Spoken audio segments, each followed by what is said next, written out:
Every single day across the world, an ambulance crashes. I'm going to show you how to keep your ambulance safe.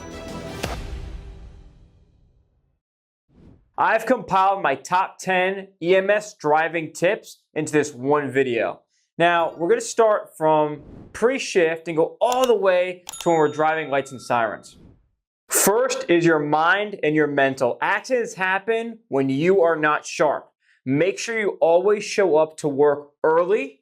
You're focused, your ambulance is organized, you check the oil and the lights, and you are ready to go in communication with your partner. You want to think of the gas pedal like it's an eggshell, or as an eggshell beyond the gas pedal. What you want to think about is smooth transitions, smooth turns. Give yourself space.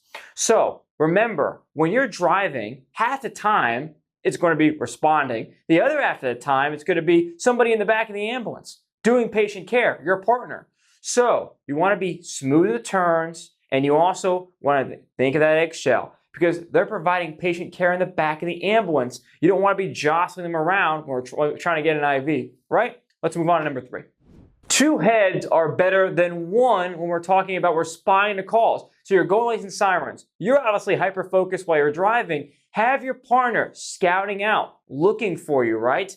So your partner should be, checking dispatch information, right? What's going on with the call? What are the notes of the call? Giving you feedback on that while also looking at the road to help you while you're navigating, driving emergency lights and sirens. Did you know that most ambulance accidents occur in the intersection? You going lights and sirens through a red light is the most dangerous spot for you to be in. Here's what you want to do. You want to change the siren tones as you get closer and closer and closer. Go from 1 to 2 to 3. You also have the horn button to use to move cars, right? But also you want to hit that a few times as you're going through the intersection. Wake people up. They're in their own world. They're texting, they're talking on the phone, they're looking back, right? People are distracted driving all the time, especially nowadays. So that siren wakes them up. As the siren is waking them up, we want to scan the drivers. So we're approaching the intersection, we're at the intersection, we want to stop the vehicle, we want to scan drivers. So I'm scanning for eyes, I'm scanning eye contact. If they make eye contact with me, they will see the giant ambulance, we hope, with lights and sirens and the siren flaring that we're going to a call, right?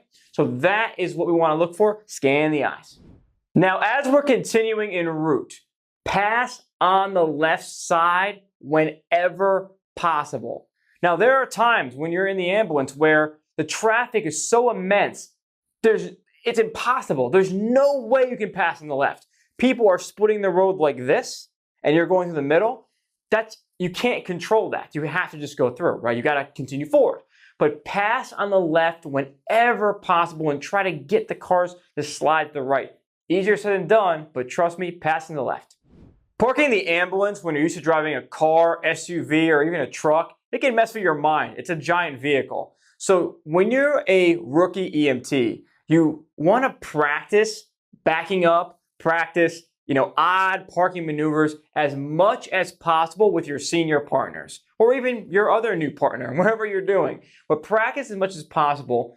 Do not be afraid to ask for extra help with backing the ambulance up. Because there's going to be a time when you have an emergency situation, you got medics in the back and they're working patients, and you've got to make a crazy turn to back the ambulance up into the hospital between 2 big, ambulances. You got to know how to do it in one foul swoop. So practice, practice, practice.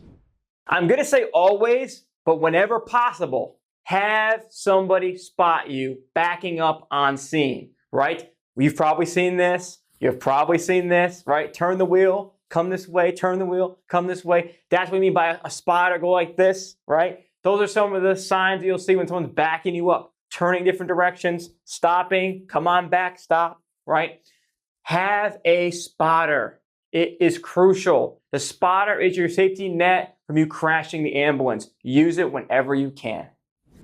Remember the first tip, I talked about your mindset coming into work.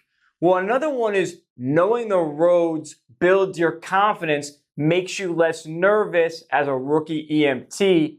So what I mean by that is this. If you did not grow up in your service area, if you don't know the main streets, the downtown area, the main roads or routes, the main highways and highway exits in your area. You need to learn them. You're going to learn them throughout your experience. That takes months. And you're going lights and sirens for the very first time through these new areas.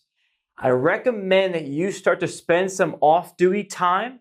It could be a little before shift, a little after shift, or whenever you find time, just going through the different neighborhoods and communities. It only takes a few days to get used to it. But you'll know, okay, oh wow, this is the main road here. This is the main road here. Look at the GPS on your Google Maps. Look at the lay of the land so you know, oh wow, so there's a hospital over here, hospital over there. Okay, interesting. I know it now.